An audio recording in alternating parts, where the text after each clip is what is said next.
जिस लड़की को सूरज ने अपनी जिंदगी से दूर कर दिया था, आज वही लड़की उसके घर की दहलीज पर खड़ी थी। फर्क सिर्फ इतना था कि पहले ईशा इस घर की बहू थी और आज सिर्फ एक सेक्रेटरी। लेकिन किसी ने सही कहा है, रिश्ते खत्म होने के बाद भी एहसास नहीं मरते, और जब पुराने जख्म फिर से खुलते हैं ना, तब घर नहीं, पूरा परिवार बिखर जाता है। उधर ताई माँ के दिल में ईशा के लिए नफरत बढ़ती जा रही थी, तो दूसरी तरफ आरव के दिल में सूरज के खिलाफ जहर घुल चुका था। लेकिन इन सब के बीच एक ऐसा सच सामने आने वाला था जो ना सिर्फ सूरज की जिंदगी बदल देगा, बल्कि ईशा को भी ऐसे मोड़ पर ला खड़ा करेगा जहां उसे अपने प्यार और अपने आत्मसम्मान में से किसी एक को चुनना पड़ेगा। और आज इसी घर में होने वाला है ऐसा हंगामा जिसके बाद कोई रिश्ता पहले जैसा नहीं रहेगा। सुबह का वक्त था। हवेली में हर तरफ अजीब सी खामोशी फैली हुई थी, लेकिन इस खामोशी के पीछे तूफान छुपा था। ईशा रसोई में चुपचाप काम कर रही थी। उसके हाथ काम कर रहे थे, लेकिन आंखें बार बार दरवाजे की तरफ उठ रही थीं। शायद दिल अभी भी सूरज के कदमों की आहट पहचानता था। तभी पीछे से ताई माँ की तेज आवाज गूंजी, अरे ओ सेक्रेटरी साहिबा, यहां नौकरी करने आई हो या सपने देखने? ईशा तुरंत संभल गई। जी, नाश्ता तैयार हो गया है। ताई माँ उसके पास आई और प्लेट को देखकर बोली, वाह, इतने प्यार से खाना बना रही हो जैसे अभी भी इस घर की बहू हो। ईशा ने नजरें झुका ली। मैं बस अपना काम कर रही हूं। ताई माँ हंस पड़ी। काम? अभी तो शुरुआत है। आज देखना, तुझे ऐसा काम दूंगी कि तेरी सारी अकड़ निकल जाएगी। उसी वक्त सूरज सीढ़ियों से नीचे उतरा, ऑफिस जाने के लिए तैयार, चेहरे पर वही सख्ती, वही गुस्सा। लेकिन जैसे ही उसकी नजर ईशा पर पड़ी, कदम एक पल के लिए रुक गए। ईशा के हाथ पर हल्की सी चोट लगी हुई थी और वहां से खून निकल रहा था। सूरज अनजाने में उसकी तरफ बढ़ा, लेकिन तभी ताई माँ बीच में बोल पड़ी, अरे रहने दे सूरज, इतनी भी कमजोर नहीं है ये। दूसरों का दिल तोड़ने वाली लड़कियां दर्द सहना अच्छे से जानती हैं। सूरज फिर ठंडा पड़ गया। उसने नजरें फेर लीं, लेकिन उसके चेहरे की बेचैनी ईशा से छुप नहीं पाई। तभी आरव गुस्से में घर के अंदर आया। उसके हाथ में कुछ फाइल्स थीं। आते ही उसने वो फाइल्स टेबल पर फेंक दी। देख लिया मैंने अपने महान आईएएस भाई का असली चेहरा। पूरा घर चौंक गया। काव्या तुरंत उसके पास आई। क्या हुआ आरव? आरव ने गुस्से से कहा, जिस प्रोजेक्ट को लेकर मैं इतने सपने देख रहा था, उसे भी सूरज ने बंद करवा दिया। सूरज ने शांत आवाज में कहा, मैंने सिर्फ तुम्हें बचाने की कोशिश की है। बस, आरव चिल्लाया, हर बार यही बोलते हो, बचाने की कोशिश। असल में तुम्हें किसी का आगे बढ़ना पसंद ही नहीं। ताई माँ भी आग में घी डालते हुए बोली, सही कह रहा है लड़का। जब खुद गरीब थे तब सबकी मदद चाहिए थी, और आज कुर्सी मिल गई तो दूसरों को नीचे दिखा रहे हो। सूरज की आंखों में गुस्सा उतर आया। ताई माँ, बात को गलत दिशा मत दीजिए। लेकिन आरव अब रुकने वाला नहीं था। नहीं सूरज भैया, आज बात पूरी होगी। आपको लगता है कि इस घर में सिर्फ आपकी चलती है, लेकिन याद रखिए, हर इंसान आपकी तरह डर के नहीं जीता। ईशा बीच में आई। आरव प्लीज, बात बढ़ाओ मत। लेकिन आरव ने उसकी तरफ देखकर कहा, तू बीच में मत बोल ईशा, तू तो अभी भी इसी इंसान का पक्ष लेगी। ये सुनकर ईशा का चेहरा उतर गया। सूरज ने पहली बार तेज आवाज में कहा, बस आरव। पूरे घर में सन्नाटा छा गया। तभी बाहर से किसी गाड़ी के रुकने की आवाज आई। एक आदमी तेजी से अंदर आया। उसके चेहरे पर डर साफ दिख रहा था। सर, बड़ी मुसीबत हो गई? सूरज ने पूछा। क्या हुआ? आदमी हांफते हुए बोला, गौरीश ने प्रेस कॉन्फ्रेंस रखी है। वो मीडिया के सामने आपका नाम लेने वाला है। क्या? आरव और सूरज दोनों एक साथ बोल पड़े। आदमी ने कहा, उसका कहना है कि आपने उससे रिश्वत मांगी थी, और जब उसने मना किया तो आपने उसका प्रोजेक्ट बंद करवा दिया। पूरा घर सन्न रह गया। ताई माँ धीरे से मुस्कुराई। लो, अब आएगा असली मजा। सूरज ने गुस्से में फाइल उठाकर फेंक दी। ये आदमी झूठ बोल रहा है। लेकिन तभी आरव बोला, और अगर सच बोल रहा हो तो? सूरज ने हैरानी से उसकी तरफ देखा। मतलब? आरव बोला, मतलब ये कि हर बार तुम सही नहीं हो सकते। ईशा तुरंत बोली, आरव, तुम्हें हो क्या गया है? लेकिन आरव अब किसी की सुनने के मूड में नहीं था। मैंने अपनी आंखों से देखा है सूरज को बदलते हुए। पहले ये रिश्तों की कद्र करते थे, अब सिर्फ पावर की। सूरज चुप हो गया। उसकी आंखों में दर्द उतर आया। शायद पहली बार उसे एहसास हुआ कि वो अपनों को खो रहा है। लेकिन तभी ईशा धीरे से उसके पास आई और बोली, मुझे आप पर भरोसा है। सूरज ने उसकी तरफ देखा। वही आंखें, वही सच्चाई, वही एहसास जो लाख नफरत के बाद भी नहीं बदला था। लेकिन इससे पहले कि वो कुछ कहता, ताई माँ जोर से बोली, वाह, तलाक के बाद भी भरोसा खत्म नहीं हुआ तुम दोनों का? ईशा पीछे हट गई। उधर दूसरी तरफ आकाश कमरे में बैठा किसी से फोन पर बात कर रहा था। उसके चेहरे पर खतरनाक मुस्कान थी। बस आज का दिन निकलने दो, फिर सूरज की कुर्सी भी जाएगी और उसका परिवार भी टूट जाएगा। फोन रखते ही उसने एक फोटो निकाली। वो फोटो देखकर उसके चेहरे की मुस्कान और गहरी हो गई। अब देखता हूं ईशा, तुम अपने सूरज को कैसे बचाती हो। शाम होते होते न्यूज चैनलों पर सिर्फ एक ही खबर चल रही थी, ईमानदार आईएएस अधिकारी सूरज पर भ्रष्टाचार के आरोप। हवेली के बाहर मीडिया जमा होने लगी। कैमरे, माइक, शोर, सवाल। पूरा घर घबरा गया। काव्या डरते हुए बोली, अब क्या होगा? ताई माँ पहली बार थोड़ी परेशान दिखी, लेकिन सबसे ज्यादा बेचैन ईशा थी। उसे पता था कि सूरज चाहे कितना भी सख्त दिखे, अंदर से टूट चुका है। सूरज अपने कमरे में अकेला खड़ा था। उसने टीवी बंद किया और गुस्से में शीशे पर मुक्का मार दिया। उसके हाथ से खून बहने लगा। तभी पीछे से ईशा की आवाज आई, इतना दर्द खुद को क्यों दे रहे हैं? सूरज पलटा। तुम यहां क्यों आई हो? ईशा उसकी तरफ बढ़ी। क्योंकि मुझे पता है इस वक्त आपको किसी अपने की जरूरत है। सूरज हंस पड़ा, लेकिन वो हंसी दर्द से भरी थी। अपने तो कब के साथ छोड़ चुके हैं। ईशा की आंखें भर आईं। हर कोई नहीं छोड़ता सूरज। दोनों की आंखें एक दूसरे से मिलीं। कमरे में खामोशी थी, लेकिन उस खामोशी में हजारों अधूरी बातें छुपी थीं। तभी अचानक दरवाजा जोर से खुला। आरव गुस्से में अंदर आया और उसके हाथ में जो फाइल थी उसे देखकर सूरज के पैरों तले जमीन खिसक गई, क्योंकि उस फाइल में ऐसा सबूत था जो या तो सूरज को हमेशा के लिए बर्बाद कर देता या फिर किसी बहुत बड़े इंसान का नकाब उतारने वाला था। आरव के हाथ में वो फाइल देखकर सूरज कुछ पल के लिए बिल्कुल शांत हो गया। कमरे में ऐसी खामोशी छा गई जैसे तूफान आने से पहले हवा भी रुक जाती है।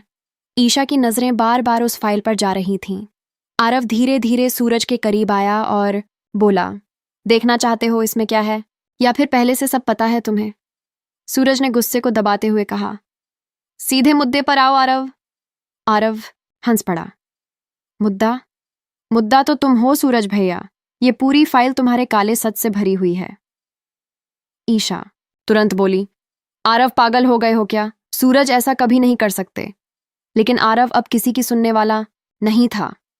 उसने फाइल खोलकर कुछ पेपर सूरज के सामने फेंक दिए। ये देखो, गौरीश की कंपनी के अकाउंट्स और ये बैंक ट्रांजैक्शन। सबूत साफ कह रहे हैं कि किसी बड़े अफसर की मदद के बिना उसका काम नहीं चल सकता था। सूरज ने फाइल उठाई। उसकी आंखें तेजी से उन कागजों पर दौड़ने लगीं, लेकिन अगले ही पल उसका चेहरा बदल गया, जैसे उसे किसी बहुत बड़े खेल की भनक मिल चुकी हो। ये फाइल तुम्हें कहां से मिली? आरव ने ताने से कहा। क्यों, डर लग रहा है?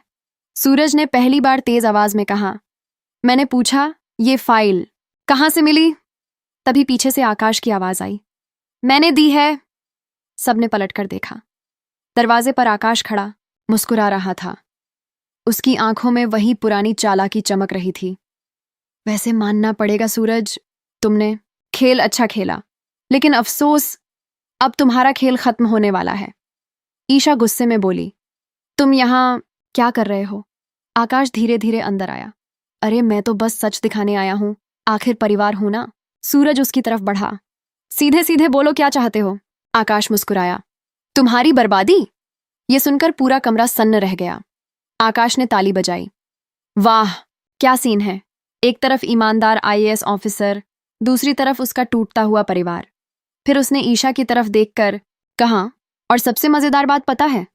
जिस लड़की के लिए तुम दोनों लड़ रहे हो, वही लड़की इस पूरे खेल की सबसे बड़ी वजह बनने वाली है। बस! सूरज ने गुस्से में आकाश का कॉलर पकड़ लिया। ईशा का नाम अपनी गंदी जुबान से मत लेना। आकाश हंस पड़ा। देखा आरव, अभी भी कितनी फिक्र है अपनी एक्स वाइफ की। ईशा ने तुरंत सूरज का हाथ हटाया। प्लीज, अभी लड़ाई का वक्त नहीं है।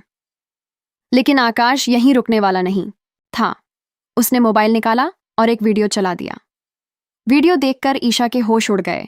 उसमें कोई आदमी पैसों से भरा बैग लेते हुए दिख रहा था और कैमरे का एंगल ऐसा था कि दूर खड़ा इंसान बिल्कुल सूरज जैसा लग रहा था। आरव चिल्लाया, अब क्या बोलोगे? सूरज ने ध्यान से वीडियो देखा और बोला, ये फेक है। आकाश मुस्कुराया, कोर्ट में जाकर बोलना। तभी नीचे से शोर सुनाई देने लगा। मीडिया हवेली के अंदर घुसने की कोशिश कर रही थी। सूरज जी, बाहर आइए। क्या आपने रिश्वत ली है? क्या आप सस्पेंड होने वाले हैं? हर तरफ अफरा तफरी मच गई। काव्या घबराकर रोने लगी। भैया, कुछ कीजिए। ताई माँ भी परेशान होकर बोली, हे बांके बिहारी, ये क्या हो रहा है हमारे घर में? लेकिन सबसे ज्यादा टूट चुकी थी ईशा, क्योंकि उसे पता था ये सब कोई बहुत बड़ी साजिश है और इस साजिश का निशाना सिर्फ सूरज नहीं, पूरा परिवार है। तभी सूरज ने अचानक फैसला लिया। उसने सबकी तरफ देखकर कहा, मैं खुद मीडिया के सामने जाऊंगा। ईशा तुरंत बोली, नहीं, अभी नहीं, वो लोग आपको फंसा देंगे। सूरज शांत आवाज में बोला, अगर आज छुप गया तो जिंदगी भर अपराधी कहलाऊंगा। वो नीचे जाने लगा, तभी ईशा ने उसका हाथ पकड़ लिया। सूरज रुक गया। दोनों की आंखें मिलीं। ईशा की आंखों में डर था, बहुत ज्यादा डर। मत जाइए, प्लीज। सूरज कुछ पल उसे देखता रहा, फिर धीरे से बोला, तुम्हें अब भी मेरी इतनी चिंता क्यों होती है? ईशा की आंखें भर आईं, क्योंकि कुछ रिश्ते कागजों से खत्म नहीं होते। सूरज चुप हो गया, लेकिन तभी पीछे से ताई माँ की आवाज आई, वाह रे किस्मत, तलाक के बाद भी इश्क कम नहीं हुआ। ईशा तुरंत पीछे हट गई। सूरज बिना कुछ बोले नीचे चला गया। जैसे ही वो बाहर पहुंचा, कैमरों की फ्लैश उसके चेहरे पर पड़ने लगी। पत्रकार सवालों की बारिश करने लगे। क्या आप भ्रष्ट हैं? क्या गौरीश सच बोल रहा है? क्या सरकार आपको हटाने वाली है? लेकिन सूरज बिल्कुल शांत खड़ा रहा। फिर उसने सिर्फ एक बात कही, सच को जितना दबाओगे वो उतनी जोर से बाहर आएगा और बहुत जल्द असली गुनहगार सबके सामने होगा। उधर ऊपर कमरे में आकाश फोन पर किसी से बात कर रहा था। पहला वार सफल रहा, अब दूसरा खेल शुरू करते हैं। तभी पीछे से ईशा की आवाज आई, तुम इतनी नफरत क्यों करते हो सूरज से? आकाश धीरे से पलटा, नफरत नहीं ईशा, ये हिसाब है। कैसा हिसाब? आकाश की आंखें अचानक गुस्से से भर गईं। जिस दिन सूरज इस घर में आया था, उसी दिन से सब कुछ बदल गया। प्यार, इज्जत, रिश्ते, सब उससे जुड़ गए और मैं हमेशा परछाई बनकर रह गया। ईशा ने पहली बार उसके चेहरे पर दर्द देखा, लेकिन अगले ही पल आकाश फिर मुस्कुरा पड़ा। लेकिन अब वक्त बदल चुका है, अब सूरज की रोशनी बुझने वाली है। ईशा गुस्से में बोली, तुम कुछ भी कर लो, मैं सूरज को टूटने नहीं दूंगी। आकाश धीरे से उसके करीब आया, तो फिर तैयार हो जाओ, क्योंकि अब खेल सिर्फ सूरज की नौकरी का नहीं, उसकी जिंदगी का है।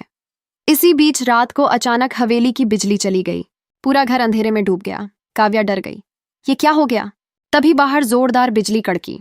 हवेली का माहौल और डरावना हो गया। नौकर भागते हुए आए, मालकिन, स्टोर रूम में किसी के होने की आवाज आ रही है। ताईमा घबरा गई। इस वक्त सूरज तुरंत टॉर्च लेकर आगे बढ़ा। उसके पीछे आरव, ईशा और बाकी लोग भी चल पड़े। स्टोर रूम का दरवाजा आधा खुला हुआ था। अंदर से कुछ गिरने की आवाज आई। सूरज ने धीरे से दरवाजा खोला और अगले ही पल सबके होश उड़ गए। कमरे के बीचों बीच एक आदमी बंधा पड़ा था। उसके मुंह पर कपड़ा बंधा था और शरीर पर चोट के निशान थे। सूरज ने तुरंत कपड़ा हटाया। वो आदमी जोर जोर से सांस लेने लगा। बचाइए, वो लोग मुझे मार डालेंगे। सूरज ने पूछा, कौन लोग? आदमी कांपती आवाज में बोला, गौरीश। और वो आगे कुछ बोलता उससे पहले अचानक कमरे की खिड़की के बाहर से गोली चली। गोली सीधे उस आदमी को लगी। ईशा चीख पड़ी। पूरा घर दहशत में जम गया। आदमी जमीन पर गिरते हुए सिर्फ एक नाम बोल पाया, आकाश, आकाश। उस घायल आदमी के मुंह से निकला ये नाम पूरे हवेली में गूंज गया। ईशा की सांसें तेज हो चुकी थीं। काव्या डर के मारे रोने लगी। ताई माँ के हाथ कांप रहे थे और सूरज, वो बिल्कुल पत्थर की तरह खड़ा था। उसकी आंखें दरवाजे की तरफ टिकी थीं, जहां कुछ देर पहले तक आकाश मौजूद था, लेकिन अब वो गायब था, जैसे अंधेरे ने उसे निगल लिया हो। सूरज तुरंत बाहर भागा। गार्ड्स, पूरे हवेली के गेट बंद करो। बाहर बारिश तेज हो चुकी थी। बिजली की चमक के बीच हवेली और भी डरावनी लग रही थी। आरव भी पीछे पीछे भागा। सूरज रुको। लेकिन सूरज अब किसी की सुनने की हालत में नहीं था। उसे पहली बार महसूस हुआ कि मामला सिर्फ उसकी बदनामी तक सीमित नहीं है। कोई बहुत खतरनाक खेल खेला जा रहा है। उधर कमरे में घायल आदमी जमीन पर पड़ा तड़प रहा था। ईशा तुरंत उसके पास बैठ गई। कुछ मत बोलिए, एम्बुलेंस आ रही है। आदमी ने कांपते हुए ईशा का हाथ पकड़ा। मैडम, सूरज सर को बचा लीजिए। ईशा की आंखें भर आईं। किससे? आदमी डर से कांप उठा। उन लोगों से जो उन्हें खत्म करना चाहते हैं। तभी उसकी सांसें और तेज हो गईं। उसने जेब से एक छोटी सी चाबी निकाली और ईशा के हाथ में रख दी। लॉकर नंबर 47, उसमें सबूत है। इतना कहकर उसका हाथ ढीला पड़ गया। काव्या चीख उठी। ये मर गया क्या? ईशा के हाथ कांप रहे थे। उसने तुरंत उसकी नब्ज चेक की। नहीं, अभी जिंदा है। तभी डॉक्टर और पुलिस हवेली पहुंच गई। पुलिस इंस्पेक्टर ने पूरे कमरे को घेर लिया। कोई भी घर से बाहर नहीं जाएगा।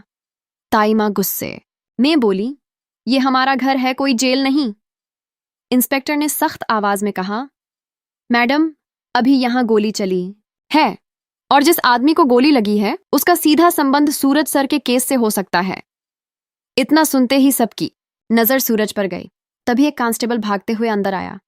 सर, हवेली के पीछे वाले गेट के पास किसी के भागने के निशान मिले हैं। इंस्पेक्टर तुरंत बाहर चला गया, लेकिन सूरज वहीं खड़ा सोच में डूबा था। तभी ईशा धीरे से उसके पास आई। मुझे आपसे जरूरी बात करनी है। सूरज उसकी आंखों में डर साफ देख सकता था। वो दोनों कमरे के एक कोने में चले गए। ईशा ने धीरे से वो चाबी सूरज के हाथ में रख दी। ये उस आदमी ने दी है। सूरज ने चाबी देखते ही पूछा, क्या कहा उसने? ईशा बोली, लॉकर नंबर 47, उसमें सबूत है। सूरज की आंखें सिकुड़ गईं। मतलब ये खेल बहुत बड़ा है। ईशा ने डरते हुए कहा, मुझे बहुत डर लग रहा है सूरज, कहीं देर ना हो जाए। सूरज पहली बार थोड़ा नरम पड़ा। जब तक मैं हूं, तुम्हें कुछ नहीं होगा। दोनों कुछ पल एक दूसरे को देखते रहे। बारिश की आवाज, बिजली की गड़गड़ाहट और उन दोनों के बीच अधूरी मोहब्बत की खामोशी। लेकिन तभी पीछे से ताई माँ की आवाज आई, वाह, बाहर पुलिस खड़ी है और यहां रोमांस चल रहा है। ईशा तुरंत पीछे हट गई। सूरज गुस्से में बोला, ताई माँ, प्लीज। लेकिन ताई माँ अब भड़क चुकी थी। मुझे अब सब समझ आ रहा है। इस लड़की के आने के बाद ही हमारे घर में अशांति शुरू हुई है। काव्या तुरंत बोली, ताई माँ, ऐसा मत कहिए। ईशा भाभी नहीं, ताई माँ चिल्लाई, ये इस घर की कुछ नहीं लगती। ईशा की आंखों में आंसू आ गए, लेकिन उसने खुद को संभाला। आप सही कह रही हैं, मैं इस घर की कुछ नहीं लगती, फिर भी इस घर को टूटता हुआ नहीं देख सकती। ये कहकर वो वहां से चली गई। सूरज उसे जाते हुए देखता रह गया। उधर दूसरी तरफ आकाश शहर के बाहर एक पुराने गोदाम में पहुंच चुका था। उसके कपड़े बारिश से भीगे हुए थे, लेकिन चेहरे पर अजीब सी मुस्कान थी। अंदर पहले से कुछ लोग मौजूद थे। उनमें से एक आदमी बोला, तुम पागल हो गए हो क्या? गोली चलाने की क्या जरूरत थी? आकाश गुस्से में चिल्लाया, जरूरत थी? वो आदमी अगर सब सच बोल देता तो पूरा खेल खत्म हो जाता। तभी पीछे अंधेरे से एक आवाज आई, खेल अभी खत्म नहीं हुआ आकाश। सबकी नजर उस आदमी पर गई। वो कोई और नहीं बल्कि गौरीश था। गौरीश धीरे धीरे आगे आया। लेकिन तुमने बहुत बड़ी गलती कर दी, आकाश बोला। गलती? मैंने सूरज को बर्बाद करने का रास्ता साफ किया है। गौरीश हंस पड़ा। तुम अभी भी नहीं समझे। सूरज को सिर्फ बदनाम करना काफी नहीं, उसे अंदर से तोड़ना होगा। उसके अपने लोग उससे नफरत करने लगे, तभी वो खत्म होगा। आकाश कुछ पल चुप रहा, फिर बोला, और अगर ईशा उसके साथ खड़ी रही तो? गौरीश की आंखों में खतरनाक चमक आ गई। तो फिर ईशा को भी हटाना पड़ेगा। उधर हवेली में रात और भारी होती जा रही थी। ईशा अपने कमरे में अकेली बैठी थी। उसके हाथ में वही चाबी थी। वो बार बार सोच रही थी कि आखिर उस लॉकर में ऐसा क्या है जो किसी की जान तक ले सकता है। तभी उसके फोन पर एक अनजान नंबर से मैसेज आया। अगर सूरज को बचाना चाहती हो तो अब भी अकेले पुरानी मिल पर आओ और किसी को मत बताना। ईशा डर गई। उसने तुरंत इधर उधर देखा। दिल कह रहा था ये जाल है, लेकिन दिमाग कह रहा था कि शायद यही मौका है सच जानने का। उसने चुपचाप दुपट्टा उठाया और कमरे से बाहर निकल गई। लेकिन उसे पता नहीं था, कोई उसकी हर हरकत पर नजर रख रहा है। सूरज नीचे पुलिस से बात कर रहा था। तभी उसे एहसास हुआ कि ईशा कहीं दिखाई नहीं दे रही। उसने काव्या से पूछा, ईशा कहाँ है? काव्या बोली, अभी तो यहीं थी। सूरज का दिल अचानक बेचैन हो उठा। वो तेजी से ऊपर गया। कमरे में पहुंचा तो वहां कोई नहीं था। तभी उसकी नजर बेड पर पड़े फोन पर गई। फोन की स्क्रीन जल रही थी और उसी पर वो मैसेज खुला हुआ था। सूरज की आंखों में डर उतर आया। ईशा। अगले ही पल वो तेजी से बाहर भागा। उधर पुरानी मिल पूरी तरह सुनसान थी। चारों तरफ अंधेरा, टूटी दीवारें और हवा की डरावनी आवाज। ईशा धीरे धीरे अंदर बढ़ रही थी। कौन है यहां? तभी पीछे से किसी ने दरवाजा बंद कर दिया। ईशा घबरा गई। कौन है? अचानक ऊपर लगी एक पुरानी लाइट जल उठी और सामने कुर्सी पर बैठा इंसान देखकर ईशा के पैरों तले जमीन खिसक गई। ईशा कुछ पल वहीं जमी रह गई। उसे यकीन नहीं हो रहा था कि उसके सामने खड़े इंसान वही गुलाब सिंह हैं जो हमेशा दर्द छुपाकर मुस्कुरा दिया करते थे। लेकिन आज उनकी आंखों में जो सन्नाटा था, वो मुस्कान को कहीं दूर छोड़ आया था। ईशा ने कांपती आवाज में पूछा, पापा जी, आप यहां कैसे? गुलाब सिंह धीरे धीरे आगे बढ़े। हर कदम के साथ हवा और भारी होती जा रही थी। ईशा, तुमने हमेशा सिर्फ एक चेहरा देखा है इस परिवार का, लेकिन आज वो चेहरा नहीं, असली सच सामने है। ईशा ने पीछे हटते हुए कहा। कौन सा सच? गुलाब सिंह ने एक लंबी सांस ली। सूरज को सिर्फ फंसाया नहीं जा रहा, उसे खत्म किया जा रहा है। ये सुनते ही ईशा की आंखें फैल गईं। क्या? लेकिन क्यों? गुलाब सिंह ने उसे घूरते हुए कहा। क्योंकि कुछ लोग नहीं चाहते कि सूरज आगे बढ़े, और कुछ लोग ऐसे हैं जो उसे अपने रास्ते का कांटा मान चुके हैं। ईशा के हाथ से फोन गिरते गिरते बचा। आप क्या कह रहे हैं? तभी मिल के अंधेरे कोने से एक और आवाज आई। वो कह रहे हैं वही जो सच है। ईशा ने पलटकर देखा और उसकी सांसें रुक गईं। वहां सूरज खड़ा था, भीगा हुआ, थका हुआ, लेकिन आंखों में वही तेज था। वो भागते हुए यहां तक आया था। ईशा, तुम यहां क्यों आई? ईशा की आंखों में आंसू आ गए। मैं सच जानने आई थी। गुलाब सिंह ने सूरज की तरफ देखकर कहा। अब जब तुम दोनों यहां हो तो अधूरी कहानी पूरी कर देते हैं। सूरज ने सख्त आवाज में कहा। आप क्या छुपा रहे हैं पापा जी? गुलाब सिंह कुछ पल चुप रहे, फिर धीरे से बोले, तुम्हारे खिलाफ जो साजिश चल रही है उसकी शुरुआत इस घर से नहीं, बल्कि तुम्हारे अपने खून से हुई है। ये सुनते ही सूरज के चेहरे का रंग बदल गया। मतलब? गुलाब सिंह ने धीरे धीरे एक पुरानी फाइल निकाली। इस फाइल में वो सच है जो तुम्हारी जिंदगी को 2 हिस्सों में तोड़ देगा। ईशा ने डरते हुए पूछा, इसमें है क्या? गुलाब सिंह ने कहा, उस दिन का सच जब तुम्हारे पिता की मौत हुई थी। पूरा माहौल जैसे जम गया। सूरज की आंखों में गुस्सा उतर आया। आप मेरे पिता का नाम क्यों ले रहे हैं? गुलाब सिंह ने भारी आवाज में कहा। क्योंकि उनकी मौत हादसा नहीं थी सूरज, वो एक प्लान था। ईशा ने पीछे हटते हुए कहा, नहीं, ये झूठ है। गुलाब सिंह ने ईशा की तरफ देखा। तुम्हें भी सच पता नहीं है ईशा, और शायद जानकर तुम सूरज को पहले जैसा कभी देख भी नहीं पाओगी। सूरज ने गुस्से में फाइल छीन ली। उसके हाथ कांप रहे थे। जैसे जैसे वो पन्ने पलट रहा था, उसकी सांसें भारी होती जा रही थीं। अचानक उसने फाइल बंद कर दी। ये सब झूठ है, लेकिन उसकी आवाज में वो यकीन नहीं था जो पहले हुआ करता था। तभी अचानक बाहर से तेज आवाज आई, पुलिस, दरवाजा खोलो। मिल के अंदर रोशनी पड़ गई। सूरज घबरा गया। ईशा ने कहा, पुलिस यहां कैसे? गुलाब सिंह ने धीरे से कहा, अब खेल शुरू हो चुका है और तुम्हें फंसाने का आखिरी कदम भी। दरवाजा टूटते ही इंस्पेक्टर अंदर आ गया। सूरज, तुम्हें अरेस्ट किया जाता है। सूरज चिल्लाया, मैंने कुछ नहीं किया। इंस्पेक्टर ने कहा, तुम्हारे खिलाफ पुख्ता सबूत हैं। उस आदमी की मौत और गौरीश केस सब तुम पर आ रहा है। ईशा बीच में आ गई, नहीं, यह गलत है। लेकिन किसी ने उसकी नहीं सुनी। सूरज को हथकड़ी पहना दी गई। ईशा दौड़कर उसके सामने आई। मैं जानती हूं तुमने कुछ नहीं किया। सूरज ने उसे देखा। उसकी आंखों में दर्द था, गुस्सा था और डर भी। ईशा, अगर मैं गलत साबित हो गया ना, तो तुम क्या करोगी? ईशा की आंखों में आंसू थे। मैं सच ढूंढूंगी। सूरज को पुलिस ले जाने लगी। जाते जाते उसने सिर्फ इतना कहा, ध्यान रखना, ये खेल अभी खत्म नहीं हुआ। और फिर वो अंधेरे में गायब हो गया। ईशा वहीं खड़ी रह गई। पीछे से गुलाब सिंह ने धीरे से कहा, अब तुम्हारे पास दो रास्ते हैं ईशा, सूरज को बचाओ या सच को बचाओ। ईशा ने मुड़कर देखा, और अगर दोनों एक ही रास्ते पर हो तो? गुलाब सिंह चुप हो गए।